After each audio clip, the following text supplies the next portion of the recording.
So Tinyiko, I'm going to come to you. I can't go after that. I'll ask a simple question. Are you thriving or are you surviving?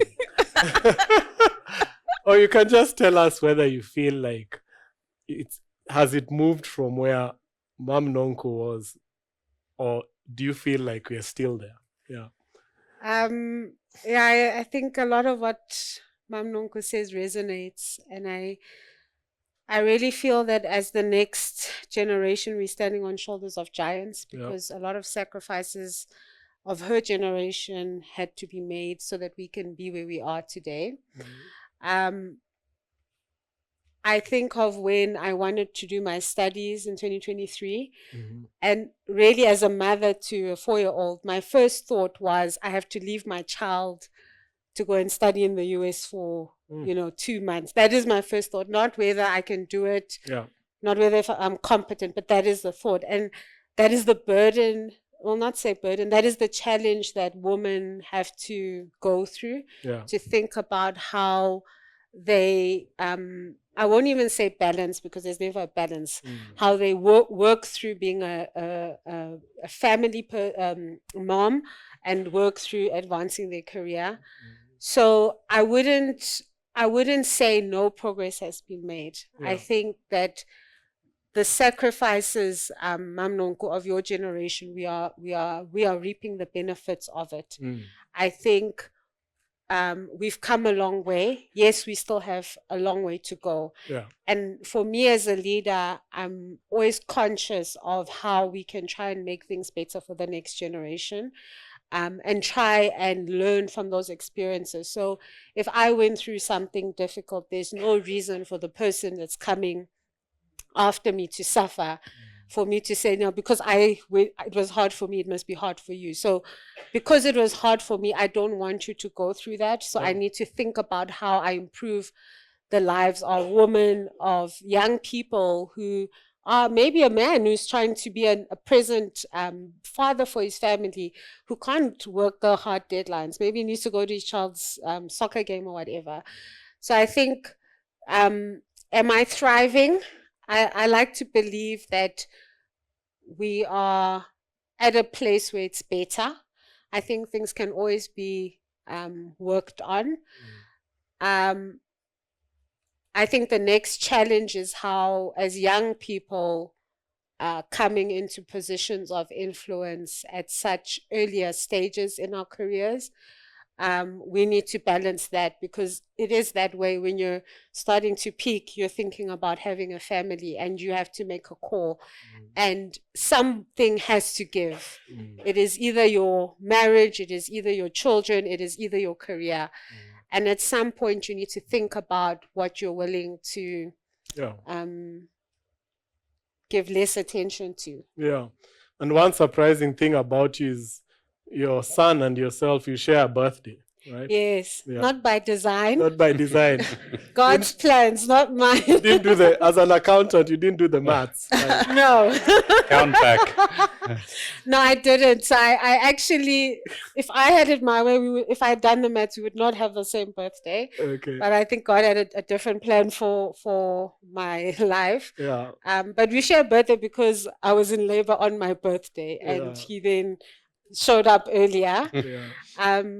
And it really changed the way I think about, I think you always become, children show you how selfish you are. And then he was born on my birthday. I was like, but now no one will care about me. It's all about you, But when I look at it, and the time period he was born in during COVID, and he reminds me of what a blessing it was during that peak pandemic to have a healthy child. And I see that as a blessing every time I think about that. Yeah. Awesome.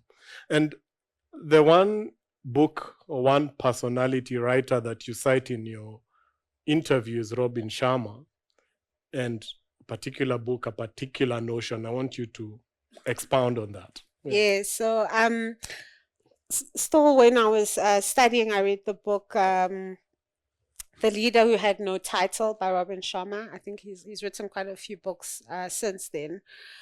And it really was at a time in my journey where there's this perception that for you to lead, you need to have this, I'm the CEO. One day when I'm this, I'm going to lead. One day when I'm a chartered accountant, I'm going to lead.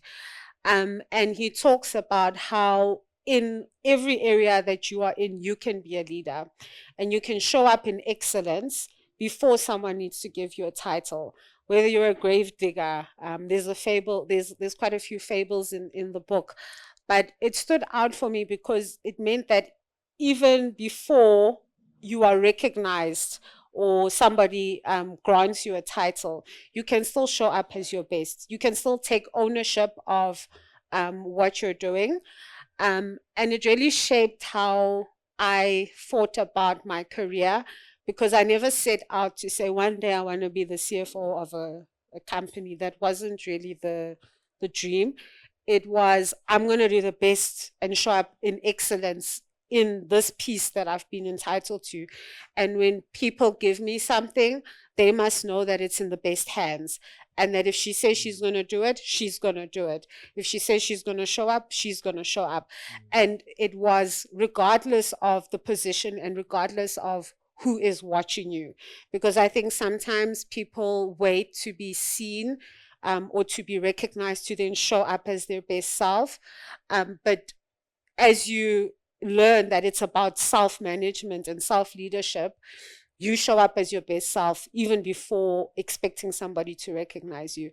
And I think, like Charles said earlier, eventually that hard work and that patience, it pays off. But it should not be the recognition that is your motivator, but it should be what you as a leader aspire to be for yourself. And I think, I mean, I was watching a talk about Jeff Bezos the other day, and he was talking about the values of their businesses. And one of the things he said was professional pride in operational excellence. And it was that even if people are not watching you and there are things that you need to do unseen, you as a professional need to show up as your best, and you need to give your best regardless of who's watching you. So that quite resonated with me, because that's what I had learned from that Robin Sharma book, and that's what I've tried to carry throughout my journey. And you know, when people hear Royal Bafokeng, they think of Platinum, the competitor to Sibanye Stillwater. And so when you tell people, hi, I'm the CFO of Royal Bafokeng Holdings, they think you are in the dusty, you're somewhere in a dusty place in Rustenburg, mining. But explain, perhaps unpack what Royal Bafokeng Holdings does. What's its purpose and how does it align to you as an individual? Sure. So Royal Bafokeng Holdings is the investment arm of the Royal Bafokeng Nation. So yes, the Bafokeng have their initial source of wealth through platinum, and the land that they own is where the largest platinum deposits were discovered many years ago. And hence the companies, the mines that are mining on parts of their land. And Royal Bafokeng Holdings was formed with the realization that platinum is a finite resource, and the Bafokeng wanted a vehicle that would be a commercial vehicle that would help them diversify their wealth. So our mandate is to grow that endowment. If you think of an endowment, we're not getting additional capital that's coming in. What we received is what we received. So it's very important for us to protect that portfolio that we received initially. And we've grown and diversified the portfolio into various sectors like financial services, telecoms, infrastructure, etc., with the purpose of creating for the next generations of the Bafokeng additional sources of income that are not necessarily solely concentrated in mining. And I think we will always have a very close heritage with mining, but it is important for us to be able to diversify their portfolio so that the next generation prospers. So ours is to provide them as well with a dividend. So we are an investment company, and through the years, the portfolio has grown to 50 billion. And we aspire to create a portfolio that the next generation can benefit and receive income from. so that that endowment that we received at the beginning is not destroyed.